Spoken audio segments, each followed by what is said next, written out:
Welcome to this month's From the Horsebox, where we turn our eyes to the skies to look for birds of prey.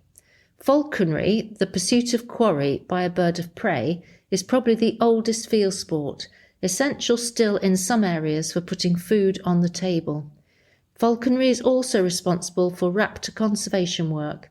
For example, it was falconers who saved the peregrine falcon from the endangered list. Recognised in 2010 by UNESCO as Intangible Cultural Heritage, it's much more widespread than you think, and also its imagery pervades our language and literature. Mark Hardcastle is here to tell us all about his experience. Good evening, Mark. Good evening. It's so good to see you. It was a chance meeting with you and Ruby on that morning. Would you like to tell us, how we actually met on the yard here in North Wales? First of all, good evening. And yes, it certainly was a chance meeting.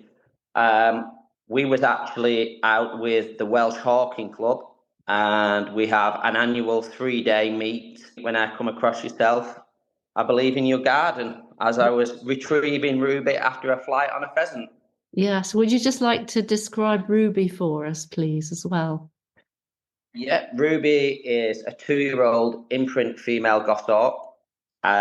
Imprint being she was incubator hatch and hand reared. So she's never seen a natural parent. She believes that us as humans are her parents until she gets of a breeding age, and then she will look at us as a breeding partner. So are you able to breed falcons and these birds of prey? Yes, I actually do this for a living. I breed pure gears and geoperegrines and a small number of peregrines also as a living. I work for Sheik, Ahmed, bint Khalifa al Maktoum of Shadwell Falcons. And like I say, I'm based in Lincolnshire, Spalding in Lincolnshire, but obviously Sheikh Ahmed is from Dubai. So you must be pretty expert at what you do to be working in that sphere, because they are amongst the top people in falconry, aren't they? Well, I mean, of course, the Middle East is one of the oldest places that practices falconry, and there are some of the biggest owners in the world are all from the UAE and the Middle East, Saudi Arabia, places like that. But there's many people who are very good at what they do. So I wouldn't say I was the best, but yes, we do a good job, and we try our best, and we're successful. But you didn't start with falcons, did you? You started with Arab horses. I did. I've never known anything else. From leaving school, I went straight into a job working with purebred Arabian horses, training and showing for many different people. It's a job that took me all over the world, and many different countries. Again, all over the Middle East, really, as well as Europe. And I did that up until about 5 or 6 years ago, where my hobby of falconry took a bigger part in my life, and I decided to go down the falconry route as a job as well as a hobby. But Arab horses aren't really, I don't really know much about what they do. Is it endurance and showing? I was involved in hand showing, which the best way I can describe it really is a cross between crufts for the dog and a beauty contest. Yeah. Yeah. So the purebred Arabians are shown in a similar kind of way to the dog, which the dogs are at crufts, but they're also looking for the beauty in the Arabian horse. Are falcons shown as well? Are hawks shown? They have just started with beauty contests with falcons in the Middle East, but it's only a certain type that what we call an ultra white, and that is they're looking for something that is as white as possible with as fewer markings as possible. They do also have beauty contests for Seika falcons, which has been going on a bit longer, but the thing that everybody is into at the moment, and is very hard to find, is the ultra white. So falconry, it has a very ancient history. I think it's the oldest field sport, and it has a history as old as the history of mankind. Absolutely, I think falconry dates back to the 13th century. So as you say, it's the oldest field sport there is, and it was also the main way of supplying food back in the 13th century, and from there on inwards. Other than falconry and obviously bow and arrow, if you wasn't very good with a bow and arrow and you didn't have a falcon, you struggled to eat. Yes, I mean the historical part of it is fascinating. The UNESCO have recognised falconry in 2010 as Intangible Cultural Heritage because it encompasses all these cultures, and we That's right. have a lot of this legacy in some of our language. That's correct. Yeah, I mean, in 2010, we was recognised, and again, that goes back to a big push from the people in the UAE, the United Arab Emirates, was a big force behind us being recognised, and like I say, now we are recognised. It's great for the sport and everybody involved in the sport. So recognisable today in our language, we have the Royal Mews and different things which are uh, historical terms rooted in falconry. Yeah, there's quite a lot of historical terms that actually come from falconry. Haggard, haggard is a word that people will say. Somebody looks old and haggard. That comes from the saying of an old hawk that was difficult to train was considered to be a haggard hawk. Hoodwinked would be another one, Yeah. which is in the falconry term is to prevent the bird from immediately searching for prey. He would have had a hood placed on his head, and that was where hoodwinked come from. The Mews, the Royal Mews in London, used to house the royal hawks and falcons, and Henry VIII turned it into a stable. So hence afterwards, all these sort of stable properties in London are Mews. That's right. Yeah, a lot, like you say, a lot of streets are you have close and mews and things. But yeah, that's definitely where the term mews came from. So these birds you look after, they're not pets, are they? I mean, what are they like as characters? They're definitely not pets. You wouldn't. They're not like a dog that loves you. They're very food orientated, and when it comes to training a bird of prey, the weight is very important. Right down to the very quarter of an ounce can make all the difference. But yeah, a bird of prey doesn't love you. It loves its stomach, and it's always looking for food, and that's why they like to come back. The weight being crucial, I suppose, is you have to fly them at the correct weight in order to get That, them back to that's right. Yeah, when we would start to train a hawk, they would be put on a training line, which is what we would call a creont. It's a very fine but very strong line, a bit like a kite line. And you would you would weigh your bird every day while you was training, and you would get to the stage where you're wanting them to fly back to you. You put them on a post on the creont, you would walk away, present some food on the glove, whistle, and see if you could get the bird. Initially, very short distances, and then eventually you would want it to come further and further, perhaps 30 or 40 meters on a training line. If you put the bird on the post and stand back and call it, and it doesn't come, you would try that a few times.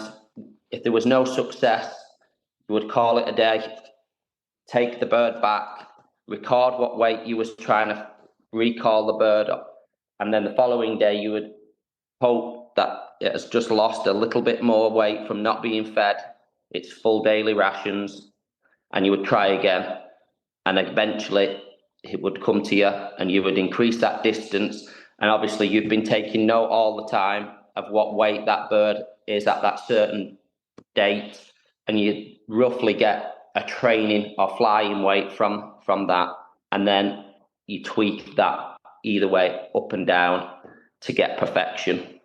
I'm getting a sense of the dedication needed from falconers to fly their bird. Is there a point where you would train it so that it would work with you and your dog if you were in a pheasant quarry situation? With our birds of prey, a lot, I would say probably 90% of falconers will have a working dog, usually a pointing dog, but it also can be a spaniel. But 90% would be a pointing dog, where they would use the dog to scent the game. The dog would go on point. It would eventually be sent into flush, and whatever comes up, pheasant or partridge comes up, and the bird is released. And at this point is where the game is on. If the falcon or the hawk is fitter, it will catch the game. If the game is fitter, it will get away and live another day. So the bird learns to use the dog or the falconer, their skill. The bird. Absolutely. The falcon absolutely, and the hawks absolutely learn to watch the dog. They watch the dog. They know the dog is supplying game and flight, and they learn that that's where it's coming from. So who decides when to release the bird? Is it the bird with the better eyesight or the falconer? It's obviously a bit of both. When you're flying the falcon, we have what you call flying gestures on a hawk, which you have hold of, and the bird learns also at the sound of a pheasant or partridge wing. Before it may be breaking from cover, but you hear the wing beat first, and both the falcon, hawk, and the falconer learn to let go of the gestures, and the falcon or hawk will go at the sound of the wing beat. And it's unbelievable how quick they will learn that sound means something's about to come out of cover. It must be tremendously rewarding and exciting sport. How widespread is the sport of falconry in this country? It's a massive sport that lots of people participate in, and it's one of the kind of sports, and until you actually get into it yourself, you don't realise how many people practice falconry in the UK.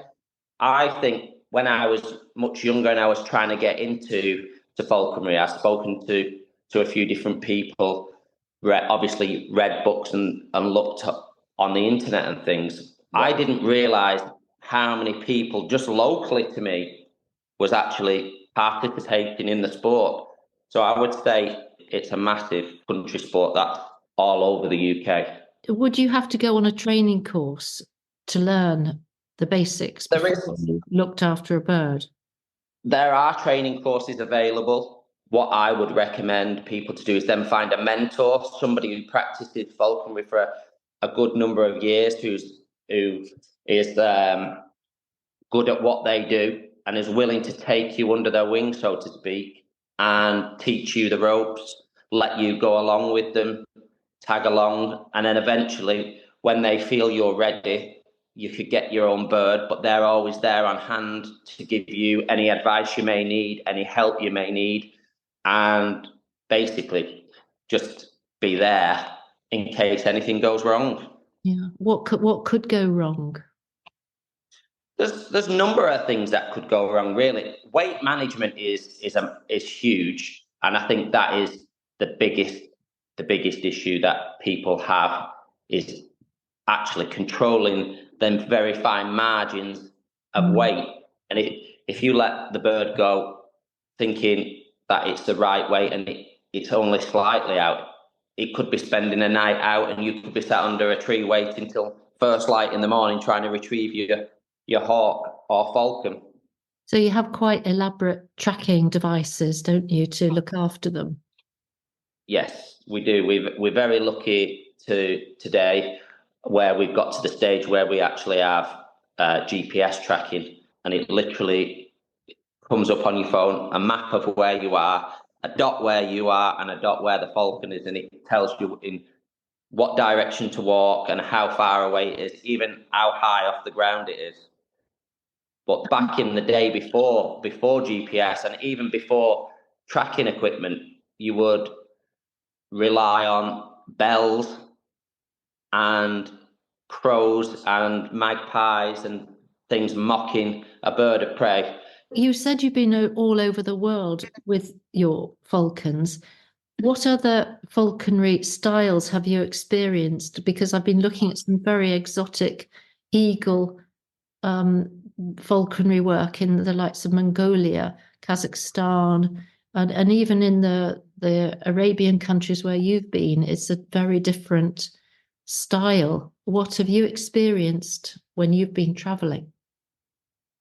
I haven't ever been to Mongolia or Kazakhstan with the eagles. I've watched many videos, and it's very interesting, and it was something I would like to do in the future, but it's not something I've actually ever done. The more falconry I have been involved in has just been the falcons in the Middle East, both with hunting, habara, and more recently, they have started to race the falcons. Historically, falconry was always a sign of leadership and kingship. And if you were able to fly your falcon, you were able to rule your kingdom. In Saudi Arabia, and the Arab countries, is this still the attraction, the sort of powerful image? I don't think so much these days that it comes across that way anymore. It certainly used to be.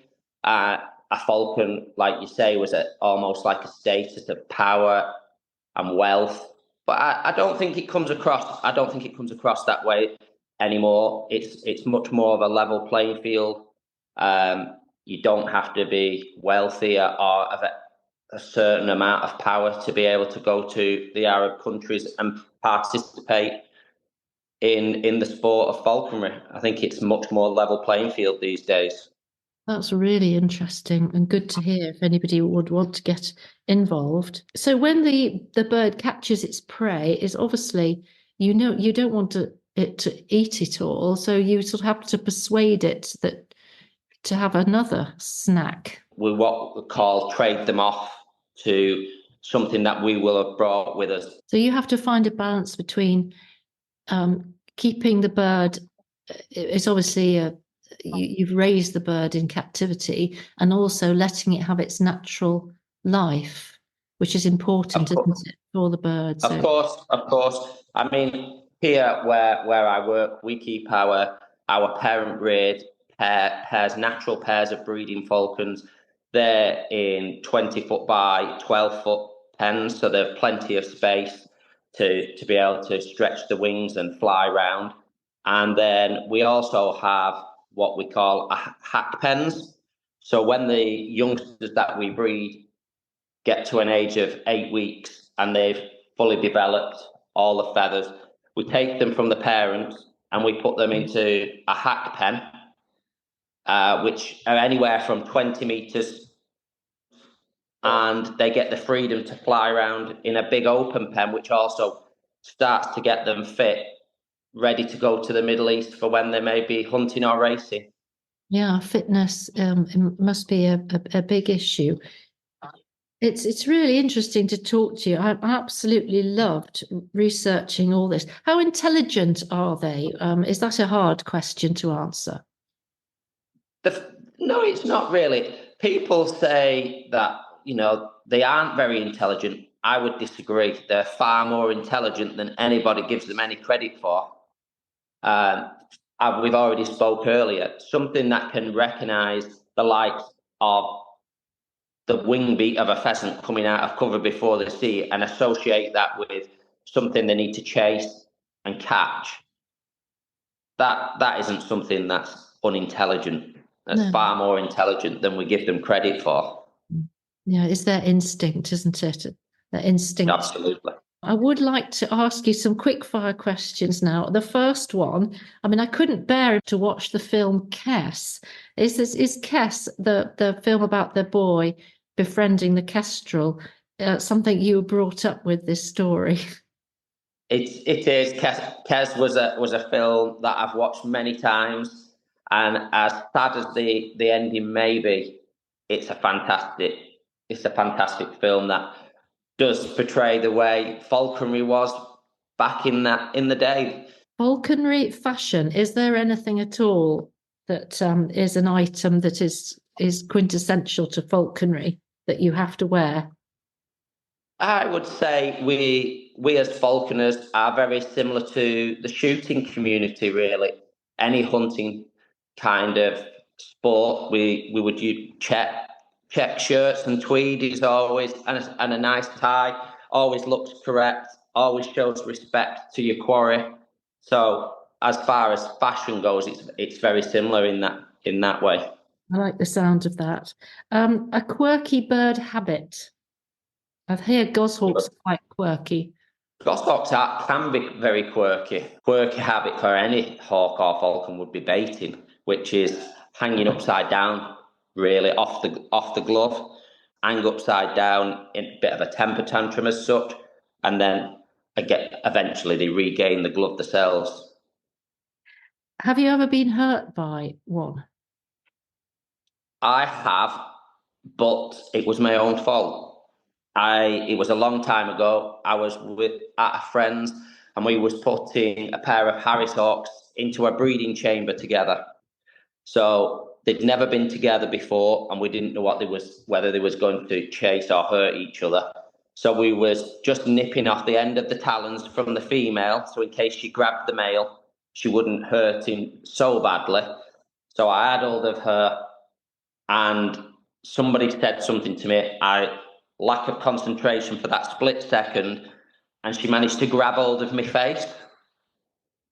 And at that point, we hadn't actually taken the ends of her talons off, so they managed to go in through one side of my lip and into the inside of my mouth, both sides, and almost pulled my face like a fish.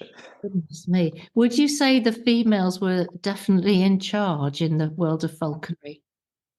Oh, absolutely. Yeah, I would say so. They're a third of the size bigger than a male in 99.9% of species, apart from owls. So, yeah, I would say the females are definitely in charge. Very interesting. And lastly, Mark, have you got a joke, a saying, or motto or story that you could share with us? There is a famous saying, if your thoughts are like a falcon, you can never stoop to the level of a vulture. Oh, gosh, that'll take me a while to unravel that one. Could you just say it again? So if your thoughts are like that of a falcon, you can never stoop to the level of a vulture. I think I do understand it now. It's the highest level of thought gifted through the falcon. I think I've got that right. Thank you, Mark, ever so much for talking to me. I've absolutely thoroughly enjoyed it all, and I can quite see the fascination with falconry and its illustrious history. It's wonderful. I really enjoyed meeting you and Ruby in North Wales. Absolutely. It was a pleasure. Thank you very much, Mark. No problem. Thank you for listening, and please share with your friends, which helps a lot. And I look forward to next month when it could be you in the driving seat.